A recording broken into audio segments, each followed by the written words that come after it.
Bueno, Nora, entonces, qué rico pues tenerte acá.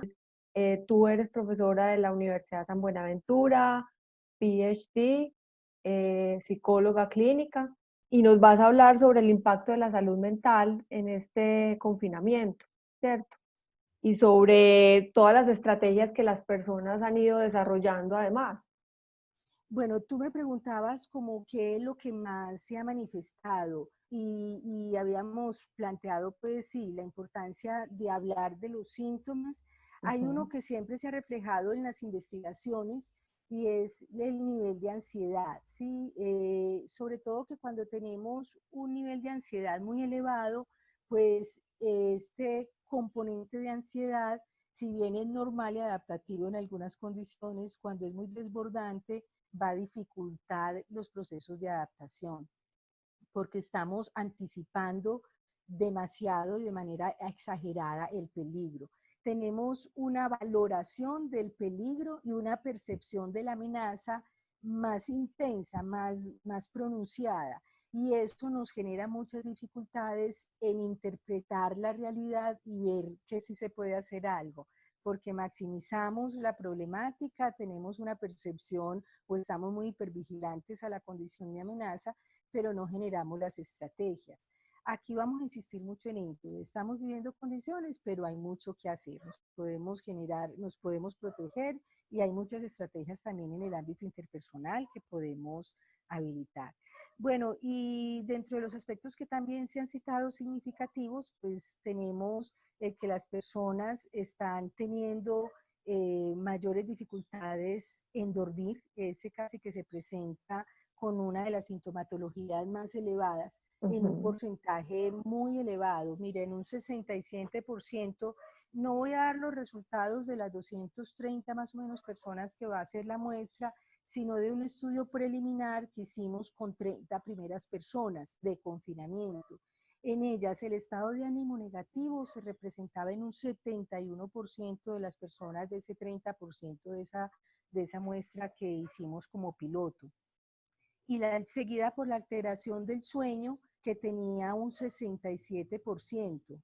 Y la angustia y la tendencia de evitar esa angustia, que muchas veces es cuando se genera la automedicación, o porque no dormimos bien, o porque estamos muy angustiados, o porque estamos muy depresivos, en un 67% también. Entonces mira cómo tanto las alteraciones del sueño como la angustia están en un mismo porcentaje, 67%. Y ya la tendencia de evitar personas, evitar pensamientos, evitar sí, la angustia, evitar personas está en un 46% y evitar pensamientos en un 46%. Bueno, suponemos que evitar personas y lugares pues hace parte de los protocolos, pero evitar pensamientos no hace parte de los protocolos, ya es un mecanismo que nosotros mismos tenemos en no pensar mucho en esta situación. Vamos a ver ahorita en las estrategias que las personas dentro de la habitación de pensamiento están tratando de no ver muchas noticias o no pensar en esto o se disipa haciendo otro tipo de cosas. Nora, Entonces, bueno, eso sería, sí. perdóname, te pregunto algo que me parece importante para las personas, eh, que aclaremos unos términos, ¿cierto? Porque hay términos que se pueden confundir cuando una persona dice estoy muy ansioso, eh, o ha generado, digamos que un trastorno de ansiedad, y cuando hay una crisis de angustia. Hablemos un poquito como de esa diferencia para que las personas logren como ir entendiendo ciertos términos, Nora. Sí, muy importante. Mira, pues el miedo es una reacción normal ante situaciones de peligro, pero cuando no está presente, las personas tendemos a anticipar las consecuencias de lo que puede ocurrir. Entonces a eso le llamamos ansiedad, como esa anticipación o esa percepción de que algo puede ocurrir, de que nos puede generar algo. Sin tener Está pruebas mal, de que van a pasar, es como sí, un invento de la mente. sí, o si bien hay un riesgo, pero no estamos tan expuestos, estamos Ajá, generando protocolos. Es decir, yo con los pacientes y con las personas que hablo incluso es también ver a qué se le teme, cuál es el miedo. El miedo ajá. es a contagiarnos Y cuando nos contagiemos, ¿el miedo es a qué? A morir, o el miedo es a qué? A contagiar a alguien, o el miedo es a qué? A sufrir. Entonces es muy importante que nosotros nos permitamos ver a dónde está el miedo, porque la ansiedad es anticipatoria de algo que puede ser algo normal. ¿Sí? Todos podemos tener miedo, es natural a que tengamos miedo a que nos enfermemos porque no sabemos los riesgos, o si estamos enfermos, a cómo va a ser la evolución. Ujú, Entonces, es natural porque el ser humano es capaz de reconocer las condiciones de peligro, en donde hay amenaza en su vida, en donde yo puedo morir o donde puede morir otra persona. Entonces, estas condiciones son normales, naturales. Y ahí es donde uno dice, es normal que estés preocupado o es natural que estemos con miedo a estas condiciones. Pero cuando yo estoy en casa, estoy haciendo los protocolos, cuando yo salí y hice todos los protocolos y ujú. sin embargo, porque alguien se va a acercar, empiezo a tener manifestaciones como si hubiera un miedo, un un peligro real como si me fueran a atracar, o un peligro real como si me fuera a herir. Entonces empiezan manifestaciones como taquicardia, sudoración, las personas tienen dificultad en respirar o pueden tener como algún tipo de vacío, de sentirse como vacíos. Las principales manifestaciones son taquicardia, sudoración y ruborización, pero se puede manifestar en algunos como con mareo, sensación o ganas como de vomitar o de ir al baño, en fin, hay algunas manifestaciones como que son más peculiares. En la Pero crisis de esto tiene, angustia. la crisis de angustia entonces sería ya, como diría uno, ya más fuerte, Ajá. pánico, ¿cierto? Entonces son esas mismas sintomatologías, pero en una manera muy aguda, tiene un pico muy elevado y genera una sintomatología pues principalmente de dificultad de respirar y taquicardia. Entonces, cuando eso se está presentando, pero vemos que no hay ningún peligro en este momento de nuestra vida, sino que simplemente la noticia del COVID no es el asunto de la pandemia, pero que no estamos en peligro de morir. Sí, entonces ahí hablaríamos más de ansiedad. Entonces, ansiedad siempre hablaríamos de anticipación, de una valoración Ujú, del peligro de una manera exagerada, no adaptativa. Sí, entonces el miedo es normal y adaptativo. Hay una preocupación que es normal y adaptativa, pero ya la manifestación exagerada que nos impide adaptarnos a las condiciones, entonces ya podríamos estar hablando, bueno, de una urgencia como de ser atendido por profesional o ponerle más atención a esos síntomas. ajá. O sea, vamos a poner ejemplos, Nora, pues digamos, para las personas que nos pueden oír es, eh, puedo tener miedo y ese miedo me ayuda a tener cierta protección porque voy a ser cuidadoso, ¿cierto? Voy a ser cuidadoso en llevar unos Sí, protocolos, lavado de manos, ponernos el tapabocas, eh, limpiar los alimentos, bueno, ¿cierto? Tener cierta distancia social.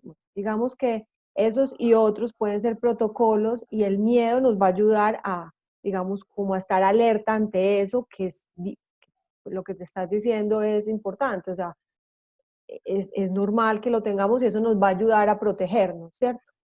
Pero cuando ya sí, hablamos de ansiedad, ya estamos hablando, digamos, de lo que tú decías, unos pensamientos que nos llevan a ir más allá, un poco más catastróficos, ¿cierto?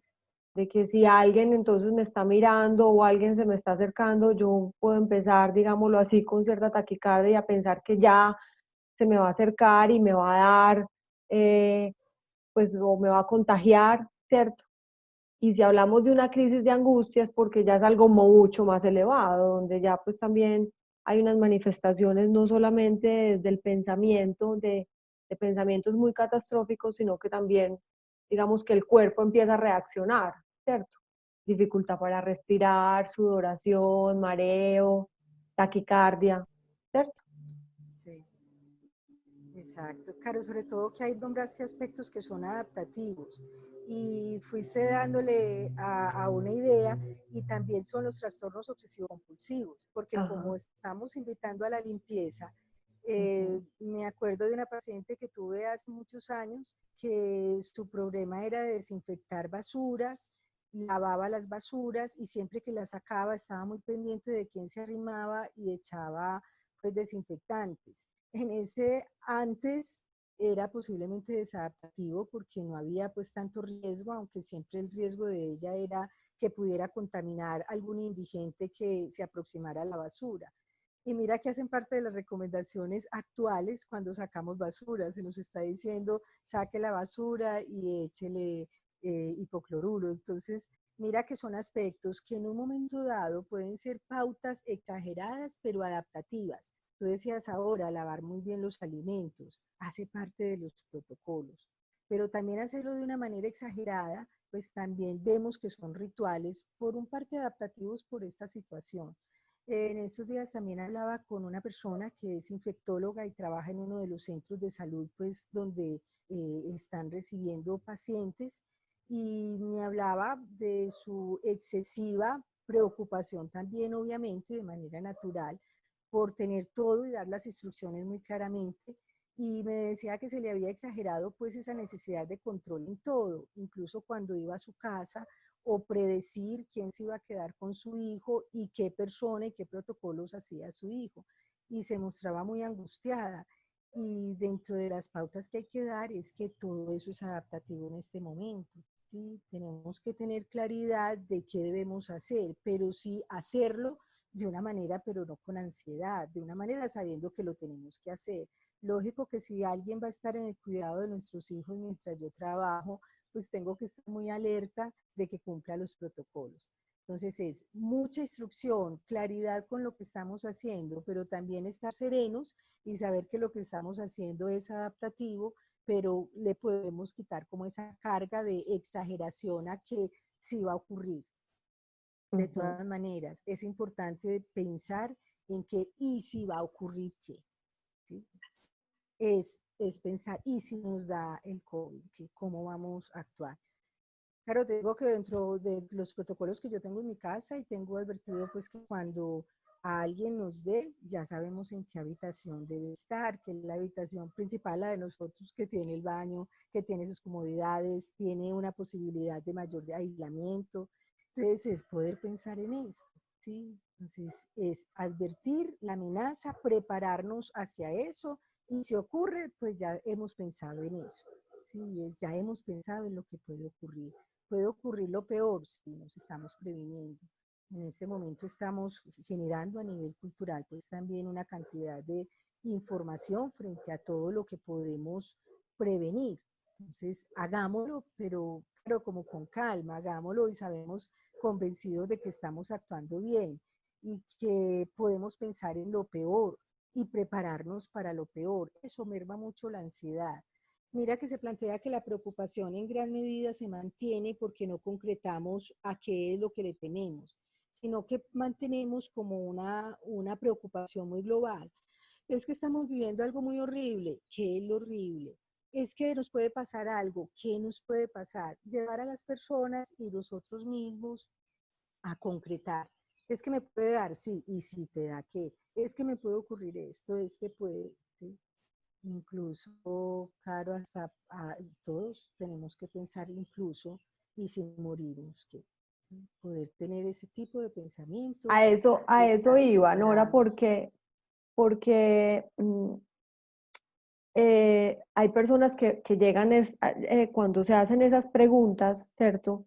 Eh, y si me da, yo no sé cómo va a reaccionar mi cuerpo, entonces como puede ser una simple gripa, ¿cierto? Me puedo, digamos que puedo llegar a una hospitalización y me puedo morir, o sea, digamos como que ya la conclusión es me voy a morir, ¿cierto? O es de miedo, que entonces eso, lo que tú estás diciendo es muy importante, se trabaja mucho a nivel clínico.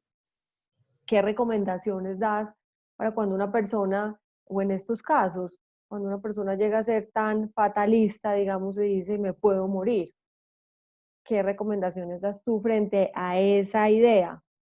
Pongamos el mismo ejemplo, sí, con esta profesional de la salud que les estoy hablando. Me decía, estoy tan exagerada que ya hasta hablé con mi esposo qué podíamos hacer incluso en caso de que me muriera. Yo le decía, no es exageración, estás en un nivel de riesgo elevado y entre la familia tenemos que hablar del tema. Sí, claro, yo vivo con mi madre que tiene 97 años y ayer en la conversación que teníamos, porque ella se nos enfermó de una isquemia la semana pasada, el hecho de ir al hospital, el hecho de estar pendiente de ella, y es pensar si ocurre algo que estamos ya preparados, están las condiciones para hacerlo, dónde están los papeles. Claro, tenemos que estar preparados a todos. ¿Sí? Los seres humanos somos personas mortales, es decir, que en un momento dado y también nosotros debemos tener esa claridad. ¿Sí? El deseo nuestro en situaciones finales de la vida, en procesos terminales. Siempre lo importante es tener esperanza. ¿Cómo queremos? Sí, incluso cómo queremos morir, qué personas queremos que estén al lado, qué queremos que nos cremen, queremos que no nos cremen, qué queremos en ceremonia.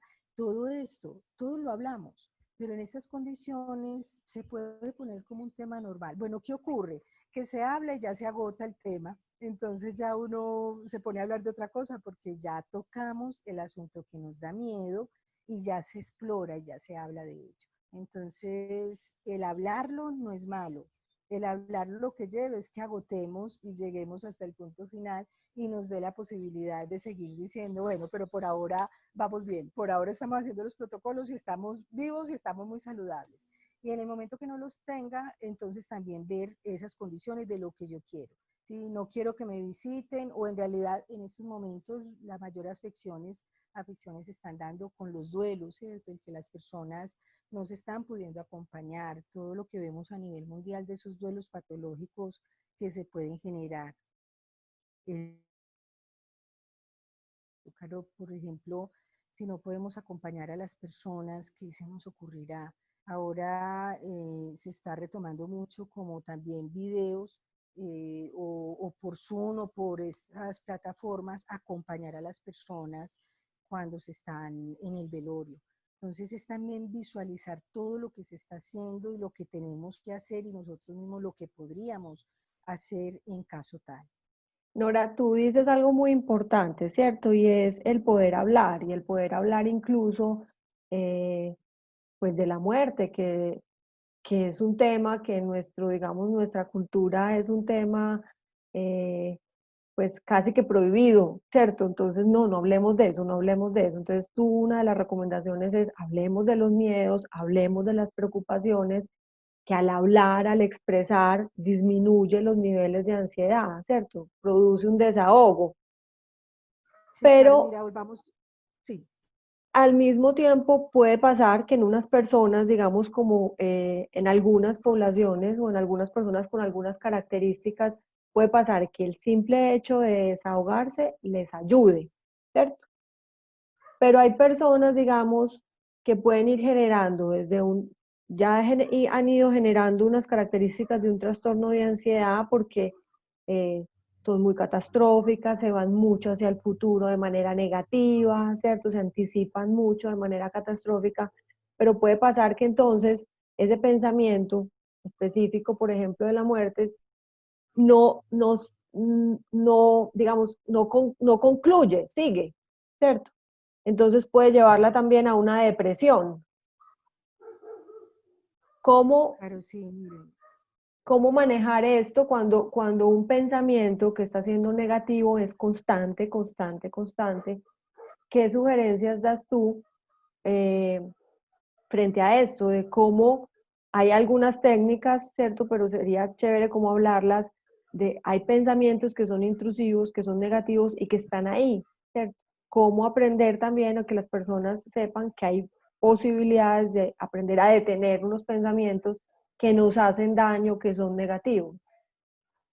Sí, mira qué interesante, Caro, lo que estamos ya planteando. Quiero volver a retomar la investigación, porque allí hay unos datos que también nos orientan. Mira, dentro de las imágenes, recuerdos o experiencias que estamos viviendo en este momento, que están teniendo mayor carga emocional, tienen que ver alguno de los asuntos frente a la muerte o a la existencia.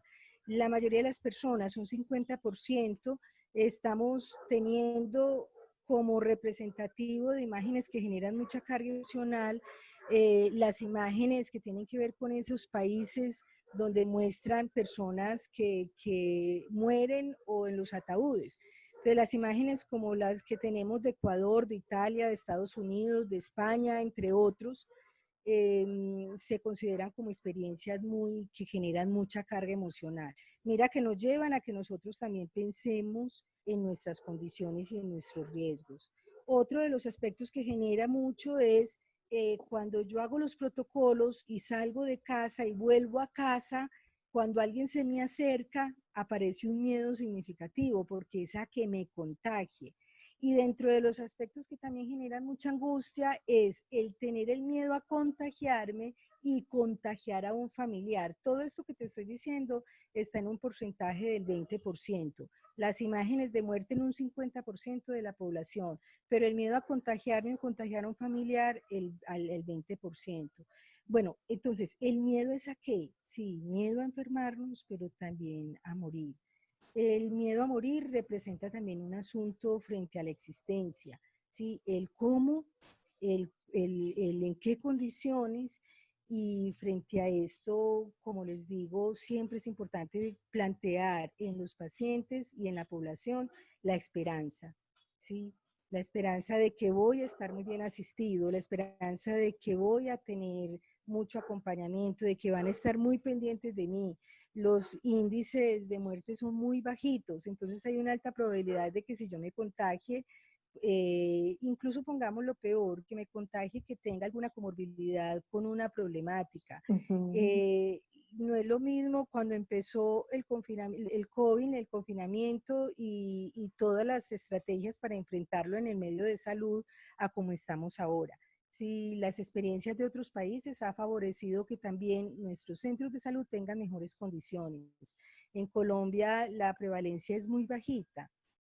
Todo Ujú. esto hay que llenarnos de esperanza, incluso si nos contagiamos, no tengo comorbilidad, y si tengo comorbilidad, vamos muy adelante y lo importante es la intervención oportuna. Y el lugar en donde estamos llegando y el gobierno está teniendo completa responsabilidad y la probabilidad es muy bajita. Y si dentro de esa probabilidad sigo jugando en que puedo morir, ¿sí? ¿Qué condiciones son las que yo podría pedir para no sufrir? Y es seguir pensándolo, ¿sí? Es muy poco probable que en esos estados de agudeza sintamos dolor. Y si es a la muerte, ¿sí? ¿Qué ocurre después de la muerte? Siempre hemos planteado dos condiciones después de que uno muera, pues, o es posible que haya, ya tiene que ver con las creencias, con la religión, pero hay que Ajá. llevarlo allí. Las dos alternativas son o que esto sigue o que ya ahí se acabó todo. Y frente a esos dos asuntos, mira que también hay esperanza. Si sigue la vida, si seguimos en otro estado, en otro nivel, en otro nivel espiritual, o si ya todo se acabó, igual ya no hay sufrimiento. Entonces, es llevarlo hasta allí y también frente a esto, volver a los deseos que queremos de la familia.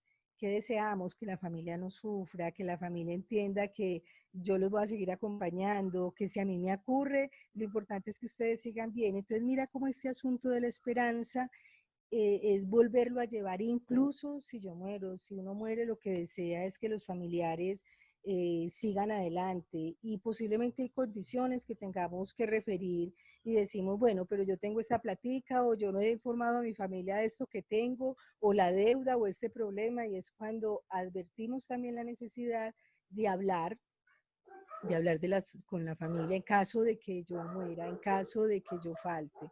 Entonces mira cómo es importante abordar todos estos temas como una condición natural del ser humano que piensa y que tiene como esta reflexión frente a la vida y a la existencia. Aunque sea incómodo hablar de esto, ¿cierto, Nora? O sea, yo pienso que muchas veces solo el hecho de pensar de que es una situación muy incómoda, evito hablar de esto, pero esto, al evitar hablar de esto, genera en nosotros los seres humanos algo contrario y es más sufrimiento. Pienso que Sí, esto también es una propuesta.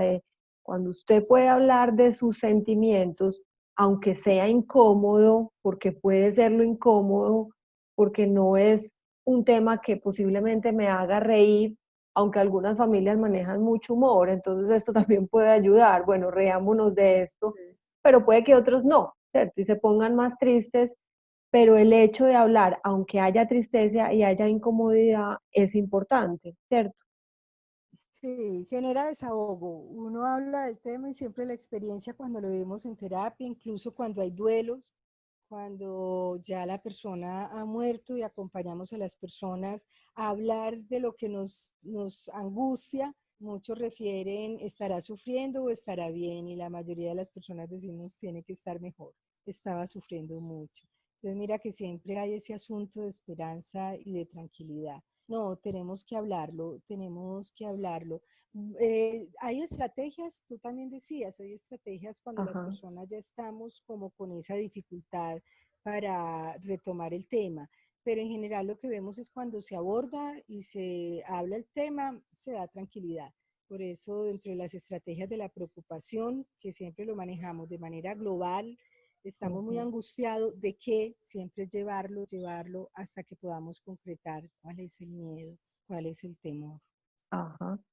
Y pueden haber, digamos, como otras estrategias, Nora, como frente porque muchas veces son muchos pensamientos, ¿cierto? Entonces, si yo me contagio, si se contagia mi papá, mi mamá, mis hijos, mi esposo, mi esposa, eh, Sí, hay otros pensamientos, por ejemplo, es el trabajo, es la parte económica, entonces, digamos, como que se juntan. O qué recomiendas tú? Porque se pueden, en medio de una preocupación, no solamente puede haber una o dos, sino sí, varias, ¿cierto? Entonces, sí, ¿cómo ayudarle? Digamos, los seres humanos tenemos esa capacidad también como de detectar las preocupaciones, de muchas veces de decir cuál es la que me preocupa más, ¿cierto? Y ayudarle a la mente de pronto como a irse organizando. Pero tú qué sí. nos puedes hablar de esto, Nora. Sí, mira, hablemos de otras preocupaciones que está manifestando la población en general. Ajá. Sí, una de de las preocupaciones es la pobreza, la parálisis mundial, el tener o el visualizar la soledad en las calles, los restaurantes, los locales cerrados y las dificultades que están teniendo las personas por la condición económica. Esta es una preocupación también mundial, generalizada. Ujú. Y frente a esto también se puede generar una cantidad de angustia y también de estrategias que tenemos que hacer. Tenemos que pedir ayuda, tenemos que avisar, tenemos que informar, generar estrategias, porque claro que la situación económica es real. Esta preocupación se manifiesta significativamente en las personas. Sí, otra de las preocupaciones es la carga laboral. Las personas se les afectó significativamente la actividad laboral o académica. Y en el momento, si bien están en casa, manifiestan esa sobrecarga laboral porque es estar en las condiciones de las responsabilidades de casa, cuidado de Ujú. los hijos, estar pendiente de las tareas, pero si vivimos con ancianos, también estar pendiente de ellos a la vez sin la ayuda de una persona que colabore, ¿cierto? Con una empleada o alguien que asista a casa. Entonces, esa sobrecarga laboral es una de las que también se está manifestando como significativa. Las personas que han viajado, en el momento, algunas personas que evaluamos, en el momento que inició el confinamiento, estaban regresando de países como Perú, de países como Brasil, y las dificultades que encontraron para llegar, incluso casi la preocupación de que no iban a lograr pasar. Y el lograr pasar y el estar en el confinamiento, estar en la cuarentena en Bogotá, ¿cierto?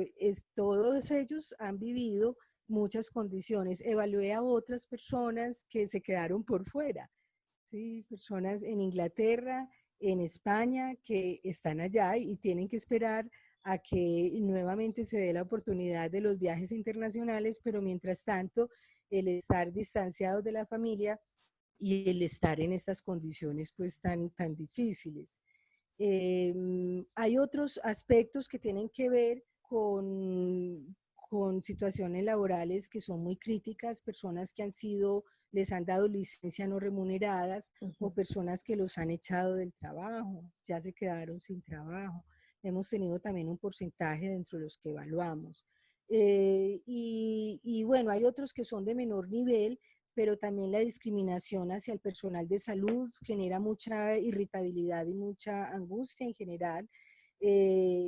La percepción de ver personas desesperadas en los supermercados, esto fue más al principio, cuando se Ajá. veían pues las personas desesperadas en sus supermercados acumulando, el cierre de las fronteras, la alarma de la cuarentena cuando se vuelve a prolongar, sobre todo en los primeros meses, porque estamos evaluando pues los primeros 3 meses, y las interrupciones pues en las actividades laborales.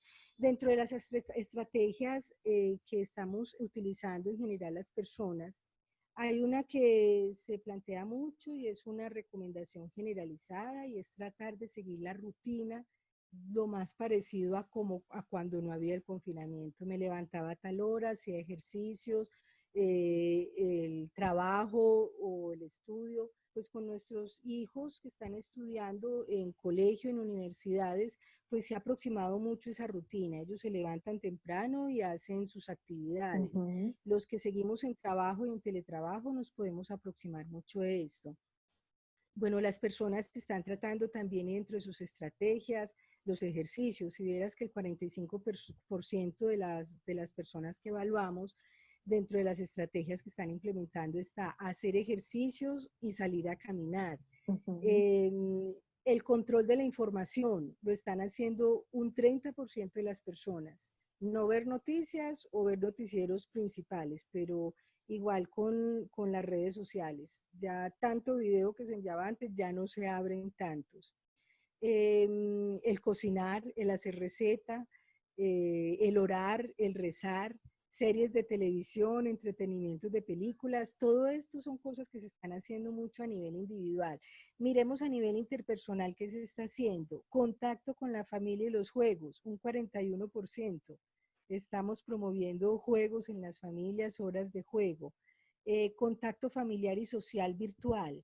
Pues yo creo que la población, sobre todo, que esto lo hablamos mucho alrededor del Día de la Madre, pues casi fue como la principal estrategia que teníamos para el Día de la Madre.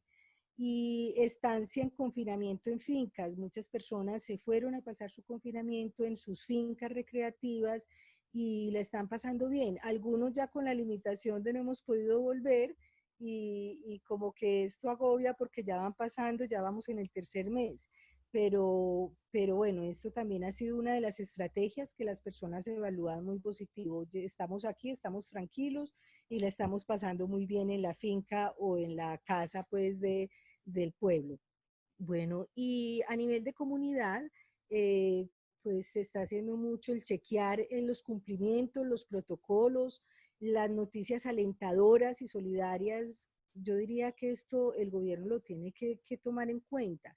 Tantas noticias negativas, esas imágenes, nosotros deberíamos tener mayor regulación de esas imágenes, cómo han impactado negativamente a la gente. Y cuando Ujú. empiezan a ver noticias alentadoras y solidarias, se convierten como en estrategias adaptativas. Las personas se sientan a ver todas estas estrategias y alternativas alentadoras. Ujú. Y la autorización para movilizarnos, la autorización para que podamos salir, los pico y cédulas o el poder ya salir, ha sido también unas estrategias de tipo de comunidad que han sido muy favorables. Yo le recomiendo mucho a las personas, utilicémoslas porque nos están permitiendo salir y no salimos. Se puede ir a hacer ejercicios, pero ya nos da miedo de hacer ejercicio. No, Caro, hay que empezar a salir. Es una Ujú. experiencia también muy relajante, muy tranquilizante. Si se permite salir al parque, salgamos al parque con todas las recomendaciones. Si nos dicen que podemos ir a supermercados, a los bancos, los protocolos de los centros comerciales están siendo buenísimos. Pero el hecho de haber salido ya nos genera más, hombre, cambiamos de rutina y volvemos en gran medida a la normalidad. Entonces, una de las recomendaciones generales es esa. Si se dan permisos y autorizaciones, aprovechemos y hagámoslo con todos los protocolos, pero hagámoslo. Hablemos un poquito, Nora, digamos que de, de pérdidas que han sido reales, ¿cierto? Hay personas que tienen mucho miedo de tener pérdidas, pero no la han tenido. Entonces ahí es cuando se genera la ansiedad. Pero hay personas que han tenido pérdidas reales durante esta cuarentena, durante esta pandemia, ¿cierto? Y una de ellas es, por ejemplo, la pérdida del trabajo. Entonces, ante esas pérdidas reales, hablemos de eso. Eh, ¿Qué recomendaciones darías tú? Porque eso obviamente puede generar angustia, puede generar ansiedad, puede generar irritabilidad, puede generar problemas de sueño y otra cantidad de dificultades. Por ejemplo, si es un padre o una madre de familia con sus hijos, ¿cierto? Porque hay una preocupación real sobre, bueno, falta dinero, no tengo trabajo y todo lo que genera esto. Entonces, como hablemos un poco de estas situaciones reales, Nora. Sí, Caro, a nivel gubernamental es una responsabilidad de los gobiernos a nivel mundial, los auxilios frente a esta población. Y se tienen que mover y las personas tienen que saber que es una responsabilidad y que el gobierno está dispuesto a dar estos auxilios. Hay que acudir a las redes sociales y a las redes familiares. Es decir, Ujú. nosotros si nos quedamos sin trabajo, tenemos que advertirle a la gente, esto no nos tiene que dar pena ni vergüenza. Le Ajá, tenemos que decir al otro, ayúdeme que no tengo, y uno con mucho gusto lo da. Sí, y es rico dar a la familia cuando uno sabe que es familia. Sí, ve, esto no tienen, entonces va uno apoyándolos. Estas son cosas transitorias, pero las personas sí tienen que hablar. El mayor riesgo es cuando estamos en estas condiciones y nos aislamos, no comunicamos y vivimos perfecto. esto sin la estrategia adecuada. Es que la estrategia adecuada es generar alternativas. ¿Alternativas de qué? De que me ingrese el dinero. Entonces las Ajá, alternativas está el gobierno. Es pedir a los familiares, llamar a mi papá, a la familia, a los vecinos. Sí, la cantidad de población también de vecinos que están aportando, que están ayudando, que tienen como ajá. estos mismos grupos de apoyo. No, hay que hablar y hay que decir porque es esto lo que vamos sabiendo también, mira, de esta manera están ayudando o por aquí están dando auxilios. Cuando yo he tenido algunas personas que están en esta condición y cuando veo noticias de subsidio, ahí mismo les digo, ojo con la televisión que están mostrando esto, o mira, o tomo nota, mira que aquí se está hablando de algún auxilio. Sí, entonces no, y estamos en el momento, Caro, de ayudar, estamos en el momento de aportarle al otro. Perfecto. A nivel empresarial, a nivel empresarial también vemos empresas que se han tenido que reformular, ¿cierto? Ajá. De innovar y lo están haciendo muy bien. Entonces también es ver de que mientras más rápido nos adaptemos, mientras más rápido hagamos los ajustes, van corriendo las semanas y ya vamos empezando a ver los resultados. Perfecto. Y pues quiero hacer aquí, digamos, como o dar enfatizar en algo, Nora, que tú dices, y es siempre es hablar, no quedarnos callados. Nosotros somos una cultura donde podemos ser muy expresivos al saludar, al abrazar, ¿cierto? Pero a la hora de pronto de hablar de nuestras preocupaciones, de nuestros sentimientos y de nuestros pensamientos, somos una cultura que tendemos más es a callar, ¿cierto? Y esto genera mucho sufrimiento y pues puede generar, digamos que otros trastornos, incluso pues hasta llevar a la depresión, ¿cierto? Creo que eso es muy válido lo que estás diciendo. Y lo otro frente a muertes, Nora, digamos, eh, no es la pérdida del trabajo, pero es la pérdida de un ser querido, es la muerte de un ser querido. Eh, Independiente de que se hubiera podido acompañar o no, pero digamos que la persona está en ese proceso de duelo en esta cuarentena, eh, ¿qué sugerirías tú frente al manejo del duelo? Sí, Caro, y está siendo difícil como por las dificultades que se está teniendo las personas en acompañarlo. Sí, yo tuve dos compañeros en el trabajo que tuvieron los duelos de sus abuelos. Murieron y solamente podían ir creo que eran 5 personas De resto, el ritual y el acompañamiento se ha hecho de manera virtual y muy presencial. Entonces, es que el ser de manera virtual no es irreal. Tú y yo estamos aquí hablando, eso es real, simplemente que no estamos in situ, pero estamos aquí presentes. Y eso es lo que tenemos también que favorecer.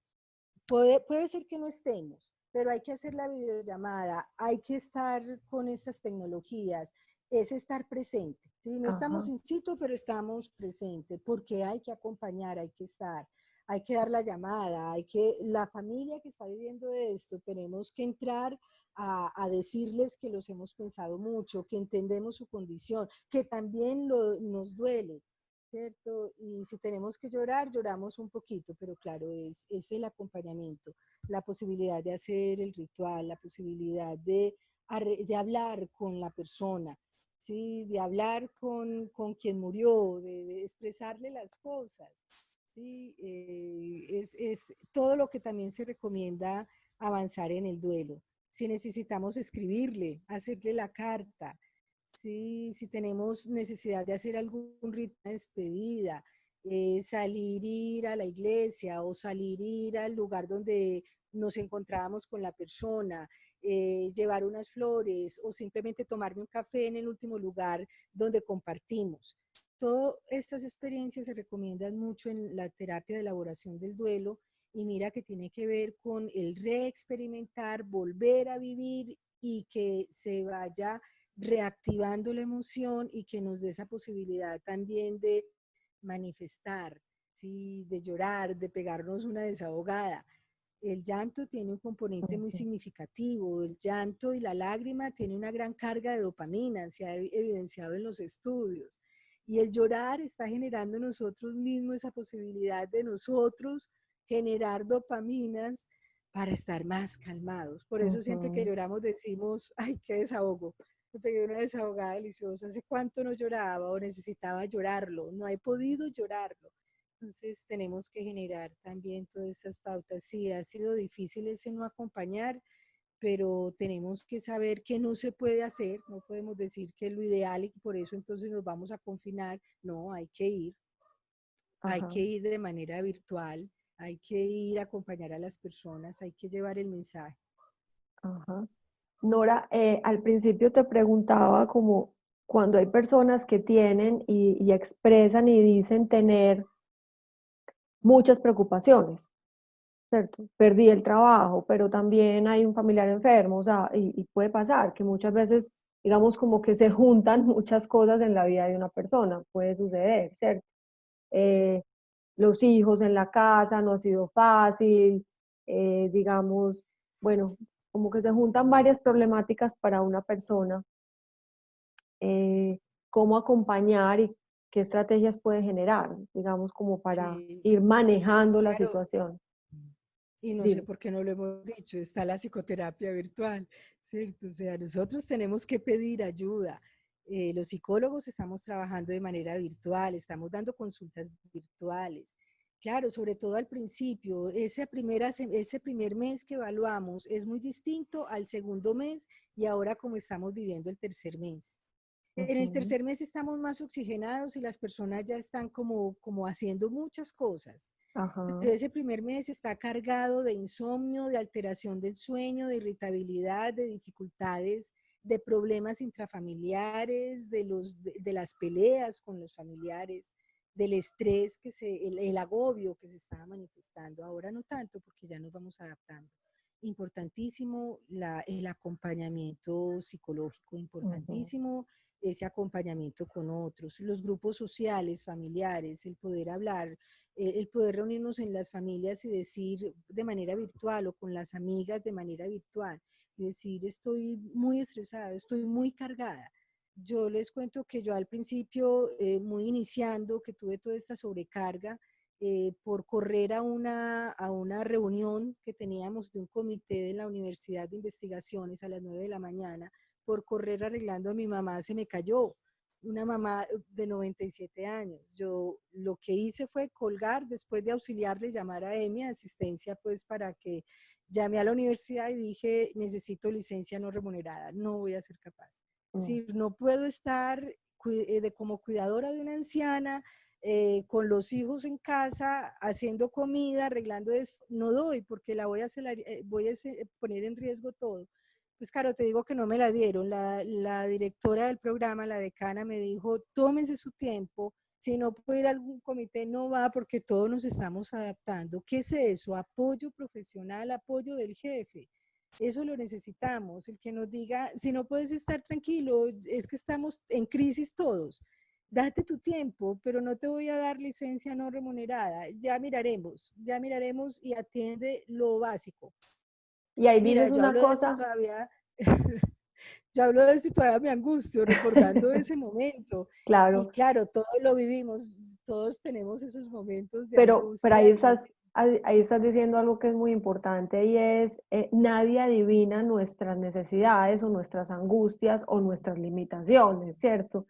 Entonces, poder hablar de las angustias, de las limitaciones, el pedir ayuda, ¿cierto? El decir incluso, siento que no soy capaz, no es malo, Sí, ¿cierto? sí. Y hace parte de las estrategias de afrontamiento. Ujú. Una de las estrategias de afrontamiento es la expresión de la dificultad del afrontamiento y ayuda a cantidades. Cuando uno dice, no voy a ser capaz, o estoy muy estresada, o no pude dormir. Estas quejas son expresiones de la dificultad del afrontamiento y lleva a que la gente nos responda. Yo un ejemplo que daba en una conferencia que tocaba este tema, decía es como cuando uno va a la alacena y dice, no tengo arroz, me falta el azúcar y se acabaron las papas. ¿Eso qué implica? Que tengo que ir a comprarlo. Pero cuando yo identifico la carencia, cuando yo identifico la limitación, ya genero la estrategia. Entonces, cuando yo digo, estoy estresada, no voy a ser capaz, la gente me responde y me da aquello que necesito. Entonces, tengo que pedir, expresarlo y dejarle el trabajo a la comunidad, a las amigas, a la familia, que me consuelen, que me den el apoyo, a los jefes, que me den esa licencia que necesito, así sea unos días. Así Ajá, que podamos responder. Esa es la red de apoyo social básica. ajá. Para ir terminando, Nora, quisieras como concluir, decir algunas ideas, digamos, como en especial, o dar unas ideas o dar algunas sugerencias en especial a las personas Sí, durante este proceso. Dime. sí, en primer lugar es saber que en un día estamos en una condición de estrés significativo y que por lo tanto no está mal si nosotros identificamos cómo lo estamos viviendo y que en los procesos de adaptación estamos generando muy buenas estrategias y hay que utilizarlas, principalmente las estrategias de programación. No tenemos para qué saturarnos de información negativa, dejémonos llenar de información positiva, busquemos experiencias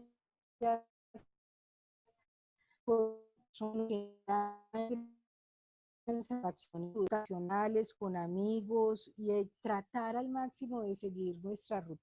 Entonces son aspectos que son muy importantes, muy necesarios y muy útiles. Tenemos dentro de las estrategias también tener nuestros movimientos de meditación, de relajación, hay personas que me dicen estoy pintando o estoy dedicando algunos momentos a mindfulness o estoy dedicando a meditación, cualquier tipo de estrategia, pero que nosotros también generemos esos momenticos de necesitamos relajarnos. Necesitamos en ese momento no solamente estar activos, sino también esos momentos de soledad bien manejados para nuestra emoción, que estemos bien autorregulados emocionalmente. Bueno, Nora, muchas gracias pues por tu tiempo. Si alguien se quisiera contactar contigo, a dónde te pueden llamar, a dónde te pueden escribir. Sí, Caro, mira, me pueden escribir al correo nora.londono y el correo es el de la universidad, @USB, que es de Universidad de San Buenaventura, usbmed de Medellín, .edu.co. Vuelvo a repetirlo, nora.londono @usbmed.edu.co o al contacto en el celular 300 617-5968. Esos serían los contactos. También por página, en el correo, pues fácilmente por página web ponen mi nombre, Norelena Londoño Redondo, y ahí aparecen los correos y el teléfono. Entonces, o directamente llamando a la Universidad de San Buenaventura para que, en Medellín, para que den los contactos que dan los contactos, están autorizados para dar el contacto. Perfecto. Bueno, Nora, muchísimas gracias por haber aceptado esta invitación y pues creo que lo más importante es que ojalá que muchas personas, pues si pueden ver esta entrevista, puedan, digamos que tomar muchas de las sugerencias de las que hablamos y les puedan servir o nos puedan servir a todos para poder afrontar esta, digamos que esta crisis, como tú bien has dicho, es mundial, no es de unos pocos, no es de unos de malas, no, es una crisis mundial.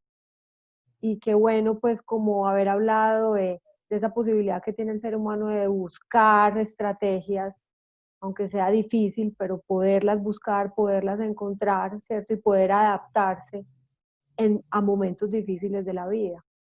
Entonces, creo que ese llamado, digamos, como a la esperanza es muy importante, ¿cierto? Y ese llamado como a ver lo positivo, aunque hayan cosas difíciles, también ayudarle a la mente a ver lo positivo, ¿cierto? Entonces, Sí, que es lo muchas que hablamos gracias. de resiliencia.